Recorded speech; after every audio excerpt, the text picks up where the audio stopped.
치료를 방해하는 요소들, 치아 교정에 당연히 방해가 될 수가 있습니다.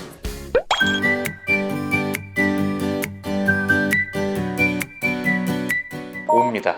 이 약물기 습관을 내가 의식 중에 하는 그런 습관이 있을 수도 있고, 주무실 때 일어날 수 있는 이 약물기 클렌칭이라고 하죠. 또 브럭시즘, 이를 가는 거 이런 것도 좀 포함될 수가 있을 것 같은데, 저희가 치아 교정을 할 때 보통 이제 치아당 가해지는 힘이 한 수십 g에서 수백 g 정도의 그 정도의 힘을 가해집니다. 굉장히 약한 힘이죠.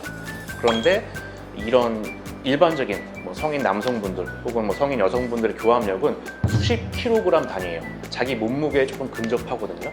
그러니까 이게 교합력이랑 이런 차이가 엄청 나죠. 교정력이랑. 그러니까 이길 수가 없어요.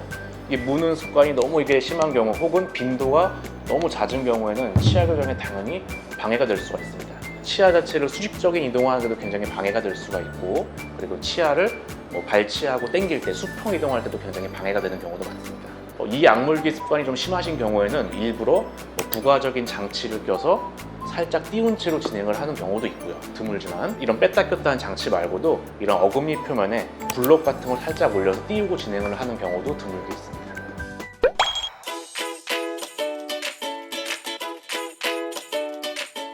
옵니다. 혀라는 게 이게 근육의 덩어리예요. 중간에 뼈가 없고 굉장히 좀 센 근육 덩어리인데, 혀 자체가 예를 들어서 우리 치아 안쪽에 아래턱에 위치해 있게 되는데, 치아 안쪽에 살짝 놓여 있는 거 혹은 위아래 앞니 사이에 살짝 놓여 있는 것만으로도 아래 앞니를 밀어내거나 혹은 위아래 앞니를 더 이개시키는, 더 벌릴 수 있는 개방교합을 심화시킬 수도 있습니다. 교정 치료를 하게 되면 장치를 붙이면 일단 치아에 동요도가 생기죠.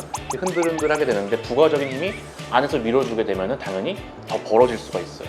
평상시에 혀의 위치가 이렇게 자꾸 저위돼 있다, 낮게 있으면 안 되고, 입천장에, 치아에는 닿지 않고 입천장에 닿게 하고 N 혹은 M 이런 식으로 입천장에 살짝 닿고 있는 게 혀의 위치상으로도 좋습니다. 그래서 그런 개방교합 환자분들은 처음에 교정장치를 붙이기 전에 이제 이런 혀의 위치부터 저는 보통 설명을 좀 드려요. 이런 혀의 위치가 자꾸 놓여있게 되면은 치료도 역행이 될 수가 있고 더 벌어질 수도 있고요.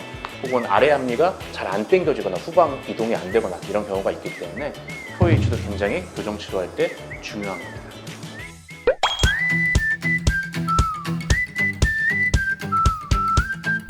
저도 약간 등이 좀 진료를 하느라 등이 굽어 있긴 한데, 흔히 요새 얘기하는 거북목이라고 하죠. 이 아래 턱뼈 그리고 혀에는 목뼈 쪽으로 이렇게 붙는 근육들이 아주 여러 가지가 있어요. 그래서 목뼈 위치가 달라지면 당연히 근육의 활성도에도 영향을 미치게 되고, 아래 턱뼈의 그런 위치도 달라지게 만들 수가 있습니다.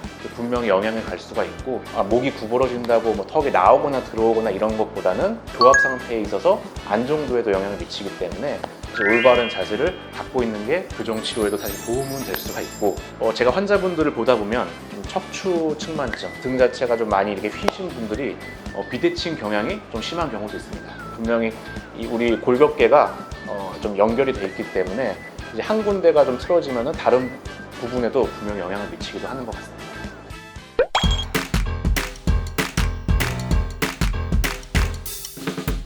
편측 저작 시에는 우리가 한쪽으로만 주로 씹는 걸 말하는데, 좀 이게 물론 정도의 차이, 심하냐 안 심하냐의 좀 차이가 있을 수가 있겠지만, 단기적으로 장기적으로 나눠서 설명을 드릴게요. 단기적으로 보면 해당 물리고 있는 치아나 치아를 감싸고 있는 치주 조직, 잇몸 조직에 영향을 줄 수가 있어요. 그래서 한쪽만 편 마모가 된다든지 혹은 한쪽 잇몸만 자꾸 음식물이 끼기 때문에 잇몸이 안 좋아진다든지 이런 영향을 미칠 수가 있고, 장기적으로는 예를 들어서 내가 한쪽으로만 씹는다 그러면 사실 우리가 턱 주변에 있는 깨물근, 이런 한쪽 근육만 쓴다는 얘기가 되거든요. 더 많이 쓴다. 그렇게 되면 이쪽이 좀 비대해질 수가 있고요. 근육 자체가 커질 수가 있고, 근육은 아래 턱뼈에 부착이 되어 있기 때문에 한쪽만 너무 자꾸 쓴다면은 그쪽 뼈가 커지는 거에 영향을 줄 수가 있습니다.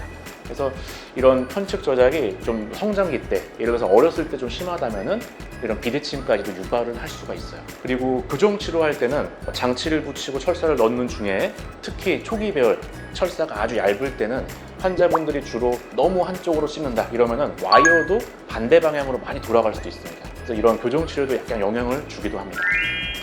네, 오늘은 교정 치료를 방해하는 요소들 이런 것들에 대해서 제가 설명을 드렸습니다. 네, 이상 연세반드 치과교정과 원장 백인규였습니다.